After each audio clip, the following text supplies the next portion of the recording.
As Israel continues to fight its enemies, its people and their supporters are banding together to rebuild and move forward. Here at Kibbutz Ruhamma, they're building a place for some 80 families from Kfar Aza, one of the hardest hit communities on October 7th. They'll be able to live here for a couple of years until Kfar Aza is rebuilt and ready to receive them. Kakal decided to build the new neighborhood, neighborhood for the citizens of Kfar Aza, and Kakal built here this in Kibbutz Ruhamma. Shariel Gon heads fundraising for Keren Kayemet LeYisrael, or KKL, also known as the Jewish National Fund, which has helped support Jewish settlements for more than 100 years. This is part of the things that Kakal is doing for Kfar Aza, to the south, to the periphery of Israel. The organization recently brought some 300 donors here to see the situation and meet the people.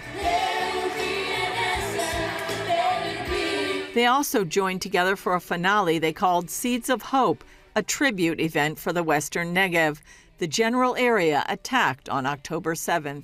We are launching many projects for the rehabilitation of the Kfar Aza, of the Western Negev, and afterwards, of course, it will be also in the north, as for the difficult and complicated situation. We are praying for a better year and for the returning safe of 101 kidnapped hostages in Gaza, and for the safety of our IDF, the soldiers. Yuval Yeni believes Israel has only one option. Unfortunately, it's taking too much time, but finally we'll win the war, and everyone will have to understand that we don't have any option but to live here safely with our neighbors. Hungarian Kobe David leads the Central Europe part of the fund and says his country stands with Israel. Despite the challenging times that the state of Israel has faced and the people of Israel faced, I'm confident that we will overcome it. We will come out strengthened, more united, and it's going to serve as a testimony for the generations to come. Visitors from around the world attended this closing festival as small business owners from the Gaza border communities shared their products and stories. Several years ago, Or Shukron decided to follow her dream and opened the Oreos coffee shop in Kibbutz Erez, where she still lives. 1 month and a half before October 7, I opened the second coffee in Sderot, near the police station that was destroyed in October 7. So it was terrible. I was in the kibbutz in October 7 with my husband. We succeeded to run away just in the night. Shukron returned in August and has reopened her coffee shop in the kibbutz and will soon reopen the one in Sderot. My vision is to be in all the world, like Starbucks, like McDonald's. I want Oreos in all the big cities in the world. 14 years ago, CBN News interviewed Yaron Bob in his studio in Moshav Yated, close to the Gaza Strip.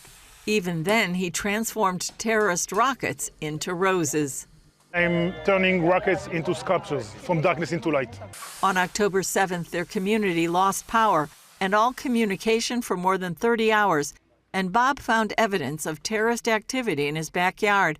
Still, he's hopeful for the future. We want to live in peace and harmony. We don't want war. The Hamas and Hezbollah, they want war because they're getting money from Iran. Until they're going to stop funding the terrorists, then they will see that the only choice is to live in coexistence.